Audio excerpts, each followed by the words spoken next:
Welcome to Save Your Money, Save Your Teeth, the go-to podcast where curiosity meets dentistry straight from the experts. I'm Ian, and once again I'm joined by Dr. Clifford Yudelman from OPTISMILE, and we are once again taking a nice deep dive into the world of dental care from a consumer's perspective. So stick around with us, and today another very interesting topic that we've got. Today's episode is entitled, Why Does My Jaw Click? And Is It a Problem?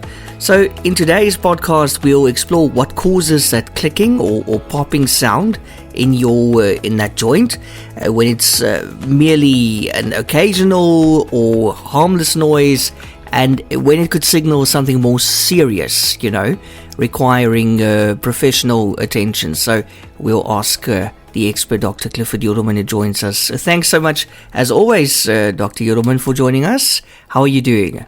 I'm good, thank you, and hope you're keeping warm. It's been rainy here in Cape Town, and it's great to chat to you as always. And I believe this is podcast number 63, if I'm not mistaken. Excellent. So, yeah. So look out for 70. My book shortly. 65 podcasts makes up a very big book, so there's a lot of editing going on. Sure, okay, that's great. So, Dr. Yudelman, talking about jaw clicking now, what exactly is it and why does it happen? So, we talk about jaw clicking. It's like an audible pop or a click sound when you open or close your mouth. And it usually originates from the TMJ or the temporomandibular joint. The TMJ is a ball and socket joint with an articular disc, basically a little small piece of cartilage in the joint that should glide smoothly. And the clicking often occurs when that disc momentarily displaces and then relocates as your jaw or condyle moves. And commonly the disc may ride slightly forward on opening and then snap back on closing, which makes that characteristic pop or click. Okay, so it's not just a party trick. It can be. It can be. Okay, yeah. but is it always a sign of a serious problem, or can it actually just also be harmless? No, in many people, occasional painless clicking is benign, means it's not really something to worry about. It's an incidental noise without significant joint damage or dysfunction. Harmless clicks often occur in younger people with no pain, no limited range of motion or any locking. However, if clicking is accompanied with persistent pain or restricted mouth opening or an altered jaw movement, in other words, if you shift your jaw to the one side and it goes quite far, and you shift the other side and it's kind of not going the same distance, and or it's hurting, then that could indicate that you've got TMJ dysfunction, temporomandibular joint dysfunction, and that usually means you need to have it looked at, get some further attention. And what anatomical structures are involved in jaw clicking, doctor? So the main components are the mandibular condyle, which is the lower jaw. It's like a ball joint. And then up on the temporal bone, the upper socket, it's called the glenoid fossa. And then there's this articular disc that's like a little cushion between them. Then there's the surrounding ligaments, the lateral pterygoid muscle. It's a great word, that. It's spelled P-T-E-R-Y-G-O-I-D, pterygoid. You don't say the P, otherwise you'll spit on someone. Anyway, this attaches to the front part of the disc, and then there's other tissues at the back of the disc, the posterior attachments, that help to stabilize the disc's position. And when the disc loses its optimal alignment due to some changes in the ligaments, or if someone's got a lot of double jointedness or lax ligaments generally, or altered muscle tension, it can slip forward and it creates this click as it pops back into place while you're biting or chewing. All right, and when should listeners actually be concerned about jaw clicking and seek professional advice? Yeah, occasional jaw pain, I think, is quite common. You eat too much biltong or too many almonds, you get some achiness in your jaw muscles. But if you've got persistent pain, especially localized around your ear, around your temple or your jaw joint, and it persists for more than a few weeks, that would be a good time to see your dentist. If the click is also accompanied by jaw locking, which means you can't open fully or you can't close fully, or you have this decreased range of motion. If you can't open as wide as before, then it suggests that the disc is not gliding smoothly. It's a very unusual joint, the TM joint. I don't think any other joints in the body have the same sort of disc because it's both a hinge joint and it's a sliding joint. The first part of the movement when you open is hinging. It's purely rotational, and then your jaw sort of pops forward on that disc. All kind of works together. And then there's also, it's called crepitus, which is a grating. It's another nice word there, crepitus, crepitus. Not to be confused with other words that sound similar, but it's a grating or grinding sensation. And also if you've got changes in your bite, if your teeth no longer bite together, that means you should see the dentist sooner rather than later. That could mean that you've got cartilage wear or early degenerative changes or maybe severe inflammation in one TMJ or the other. How can you distinguish between TMJ-related clicking and benign joint noises? Is there a way to distinguish between the two?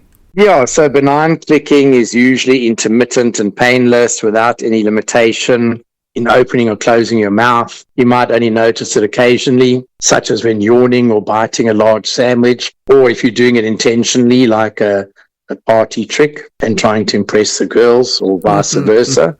You could eventually cause some damage, but that's benign or harmless. Pathological clicking often presents with associated symptoms like pain on chewing, stiffness in the morning, headaches, or a sense of popping when you're trying to bite on something. A simple self-test, if you can click a few times without discomfort and maintain a full unrestricted jaw movement, is more likely harmless. But if there's pain, restricted opening, less than 35 or 40 millimeters, which is more normal, or a history of trauma, if you got whacked in the jaw or the dog bumped you or something like that, then it's likely TMJ-related and should be evaluated. Okay, and what common factors or habits contribute to jaw clicking? No, that's great. I was waiting for you to get to that question. So we did a whole series on parafunctional habits. I love that word, parafunctional, as well. So basically teeth grinding or bruxism. We did a whole series just recently on these things. This is also called clenching, can overload the TMJ. Things like, and that causes microtrauma to the ligaments and the discs and attachments. Ice chewing, lip biting, nail biting, cheek biting, those are all things that fit into that category. Stress-induced tension, when you're under a lot of stress, the lateral pterygoid can pull the disc forward and predispose the disc to being displaced. Poor posture, funnily enough, when we get patients with these types of problems, first thing we do is send them to Trish Lang in Bree Street, physio, and she works a lot on the neck posture and the jaw posturing. So poor posture, jutting the chin forward when using a phone or a laptop, or trying to hold your phone next to your ear, and this alters the resting position of your jaw and can increase joint strain. So that's something you should try and avoid doing. In the old days, the phones were much bigger. You could grab them with your shoulder, but when you see people with their head tilted and their shoulder lifted, some people walk around with their phone like that. You should get a headset or one of those earbuds that fit in your ear, rather than trying to hold your phone like that. So trauma or whiplash injuries, even minor, can stretch or tear ligaments and this can make the disc move out of its normal path. Then there's, of course, arthritis, osteoarthritis or rheumatoid arthritis. This can gradually erode the joint surfaces, leading to uneven, condylar disc movements and noises. So, yeah, that reminds me, I was just listening to a very funny geriatric comedian. The guy must be over 90. And he says, this was on Instagram last night, and I couldn't stop laughing because he said, he went to the rheumatologist because he thought he was getting arthritis. And the guy said, no, don't worry. It's just early onset rigor mortis. So some of our older listeners might not find that very funny, but I don't know the guy's name offhand, but he was hilarious. That's good. If you know any elderly people with a good sense of humor, I think they'd enjoy this guy. Yeah. Oh, you got to have a good sense of humor. It's essential for survival nowadays, hey? Yeah. Dr. Yudelman, do you have any simple self-assessment or home care measures that you can share with us to alleviate the clicking? Yeah, so if you don't get it very often and it's not something that's too bad or urgent, gentle heat or cold therapy, putting warm compresses over the TMJ for 10 to 15 minutes can relax the tense muscles, and a cold pack, which don't put ice straight on your jaw. You wrap it up in South Africa, we call it a lappy or a washcloth, a moist washcloth, and just put the ice on and off. That can help to reduce localized inflammation. Jaw stretching exercises. There's a lot of these on the internet and on YouTube. I don't recommend doing too many exercises or overdoing them unless someone like Trish or your dentist tells you exactly how to do it. But just to give you a better idea, these are controlled, slow opening and closing exercises. One of them is where you put 2 index fingers between the front teeth and you gently stretch open, and this can encourage the disc to reseat properly. Another one is putting your tongue on the roof of your mouth and then opening and closing gently while standing up against a wall with your chin tucked in and your head against the wall. It's sort of a posture and opening exercise, but they're all very different, and the physio, we usually leave it up to the physio because there are so many exercises and it is related to the neck. A soft diet, limiting hard, chewy or crunchy foods, like we mentioned, lots of almonds or nuts or tough meat, like we love our droevos and our biltong. Just cut that down for a week or even 2 weeks to reduce the joint loading. Usually it's whatever gave it to you in the first place. That's what you need to try to avoid. If there's mild inflammation, it should subside. We already mentioned posture awareness, keeping your head centered over your shoulders rather than leaning forward. When you lean forward, it puts a lot of strain through your jaw joint. Stress management techniques like mindful breathing. We've spoken about breathing, meditation, gentle yoga, going for a walk, Pilates, things like this, some self-care. It's life's way of telling you to just slow down a bit. There's a lot that one can do. It can actually put you in a bad mood. Something I didn't mention yet, and I'm not sure if it's going to come up in any of the other questions, but I'll just wait to see if it comes up in maybe the next question. So okay, I won't add in anything at this point. Yeah. Okay, and any non-invasive treatments that you can recommend for early stage jaw clicking? As this is called Save Your Money, Save Your Teeth, I'd be very wary about going straight to an oral surgeon or a dentist that specializes in TMJ, that's very gung-ho to do all kinds of invasive surgeries or recommends something that just sounds over the top. If it's something that's only fairly new, a lot of the times these things will pass, especially if it's stress-related. Occlusal splint or night guard, which is a custom-made hard acrylic splint, which these days we 3D print. This fits in your mouth like it's not a rubber chewy one. Those can make your bite worse. If you get a over-the-counter one, it can make your jaw worse, so don't buy one. this is something a dentist would make if they know what they're doing. They make a good one for you. It can really help, especially if there's other signs of grinding, like wear on your teeth and other issues.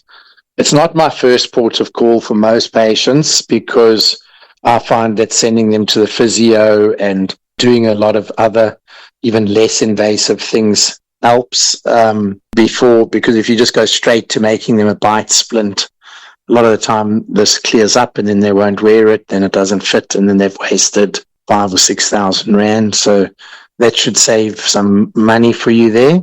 So we've mentioned physiotherapy a few times, TMJ specific exercises. When we say under the guidance of a suitably trained physiotherapist, we like someone like Trish. She's done her master's in TMJ and headaches and neck issues and posture. There are a handful of others in Cape Town that are well known. Trish, as far as we're concerned, is the best known one, and she really gets patients sorted after 2 or 3 visits. A lot of other physios learn about the TMJ and they'll put some gloves on and they'll manipulate and stick their hands in there, but they really don't have the same type of experience in many cases from what I've seen. That's not to say that there aren't other ones that I haven't heard of, but in general, it is quite a specialized part of the body, and especially also giving the correct exercises and strengthening exercises to do, like the controlled, opening and lateral movements and your tongue up posture, etc. Soft tissue massage, so massaging your muscles, there's different ways to do that. That can help. And then, of course, there's non-steroidal anti-inflammatory drugs, or NSAIDs. The most common one is ibuprofen, but there's other prescription ones that are easier on the stomach, like Arcoxia, which you only take 1 a day instead of taking ibuprofen 3 or 4 times a day. That can hurt your stomach if you're prone to stomach problems. But this makes it easier. It reduces the pain and inflammation, and it makes it easier to do any of the rehab exercises. And then lastly, but not least, is behavioral modifications. So encouraging people to avoid excessive gum chewing, yawning too widely, to give up nail biting, to stop biting on their lip, biting on their cuticles, cheek biting, whatever's causing you to clench and grind at night, maybe too much caffeine. We have done, I think, 2 or 3 podcasts that sound like they could be similar to today's, but they're more specific about grinding and so on, and bruxing. So we're not getting too repetitive. There is a lot of new information in today's podcast, but I do encourage people to go back and listen to the 3 on parafunctional habits. And then I believe there were 2 on bruxism and TMJ. Yeah, those were very, very interesting. I also want to ask you, Dr. Yudelman, when is it appropriate to consider specialist interventions such as splints or surgery? It's funny because there's this bruxism splint or night guard, which is just something that's quite a conservative thing that you just wear at night. It's not made to change the position of your jaw. But if you're not careful and you end up at someone who's done a special course and they give you a bite plate to wear 24/7, at the end of 6 or 8 weeks, your teeth won't fit together properly anymore. And then you committed to actually, your jaw's in a new position. You might feel like your jaw has settled down, but your teeth literally don't fit together. And then you're committed to getting every tooth in your mouth crowned. It's really, for me, it might be academically a proven treatment, but as far as my own personal experience is, I think it's, in many cases, it's oversold, and to the point that it's a scam for someone to go and end up spending 200,000 or 300,000 rand restoring every tooth. Yeah. In many cases, these patients don't even have a single filling in their mouth. So, I didn't actually plan on dropping that bomb here, but it is something we hear about and we see. There's something I'm not an expert on it, but there's things called neuromuscular dentistry and other institutes named after different cities in America. I'll say the Memphis Institute, but it's not Memphis, but something that sounds similar to that, where people have done special training, and this is what they do. They make you a splint. Like I say, there's a lot of dental journal articles, and there's people that are going to back up this type of treatment. But generally in South Africa, we are more, how should I say, the word is conservative, and you won't find this being offered very often. But if you're listening from America, just be aware of what I just said, because it is quite common there. I did practice in America for 16 years. In Australia, they wouldn't get away with it. There's too many lawyers. So I was in Australia for 12 years, and I didn't see too much of that nonsense going on. So intra-articular injections, that's like your steroid injections, and there's other injections that you can get into your jaw joints.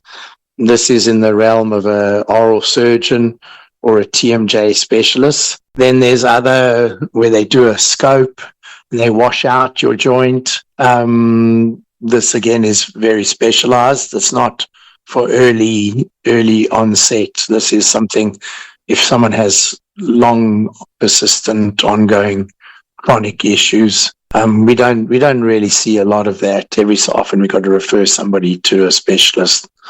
And then there's, for very serious cases, open joint surgery with disc repositioning, removing discs, joint reconstructions. These are for patients whose joints are completely degenerated. It's not for everyday treatment, of course. All right, and then finally, Dr. Yudelman, what preventative strategies help maintain healthy TMJs and also avoid future problems? Yeah, great. So, early identification and stress management. If you notice frequent jaw tension or mild clicking, begin simple relaxation techniques like progressive muscle relaxation, meditation, warm hot baths or showers, maybe sauna is very popular these days, steam room, just getting a good workout, going for a walk, maybe getting therapy if your stress is getting uncontrollable. A lot of the time it's to do with stress. Habit interruption, consciously avoiding nail biting, pen chewing, gum chewing, all of that. Keep a stress ball, maybe that will help. Squeeze that or some other way to manage that. Postural correction. I do Pilates 3 times a week. I'm very lucky. You can go to yoga class, that type of thing, or watch some posture videos on YouTube. Maintaining a neutral head position when sitting at a desk or using your cell phone. Imagine a string gently pulling the crown of your head upwards towards the ceiling, and that will take the pressure off your cervical spine and reduce the load in your jaw. And of course, regular dental checkups, and your dentist should check your jaw, the jaw motion, and ask you about your jaw. If they don't, just ask them, is this normal? What's going on here? And then, like I said, if indicated, a nighttime appliance, if you've got a known history of bruxism, even before any clicking or pain starts, your dentist may recommend a bruxism splint. So if I've got a patient that's doing that, and they have a large neck and they may be a bit overweight, and I can see a reason to ask them if their wife or husband complains about snoring. Often those patients also snore, and I send them for a home sleep study, which we've done several episodes about here, because sleep apnea can be related to this, where people are snoring and then they're clenching and grinding when they sort of wake up, and then that causes lack of sleep, which in turn causes headaches and jaw pain, and tiredness and nervousness and things like that. So all of these things are related. And look, at OPTISMILE, we're here to help. People can just go online and book a 1.5 hour consultation with any of us, any of the general dentists that we all specialize in this or have a good knowledge of it and can help you. and we interrefer between us. Some of us know more about certain things than others. And we also offer a free video consultation, a half an hour online consultation. You can book it straight from our website, and we can help to answer any questions. And just remember, don't go to anyone that did a 6-week course at the Memphis Institute, not the real name. Okay. Yes. Dr. Yudelman, that's another very, very interesting podcast again today. Thank you so much, and thank you for sharing your expertise with us. And what can we look forward to next week? So a lot of the time we have patients say, my teeth are getting skew. Are my wisdom teeth pushing? Why are my teeth getting skew? Or why are my teeth shifting? So next week we'll be addressing that. Looking forward to that. Dr. Yudelman, thank you so much once again. And also, thank you to our listeners for joining us. Remember, while we strive to provide valuable insights, always consult with your own dental professional for advice tailored to your personal health. Don't forget to subscribe to our podcast for more enlightening discussions, and join us again next time as we continue to explore the fascinating intersection of dental health and financial savvy. But until then, keep smiling and taking great care of your teeth.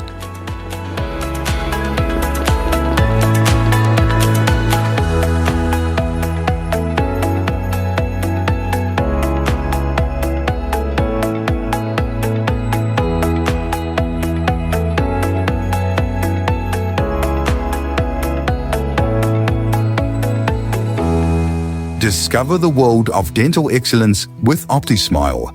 Join us for a weekly podcast featuring Dr. Clifford Yudelman, a seasoned expert with 40 years of dental experience across 4 continents.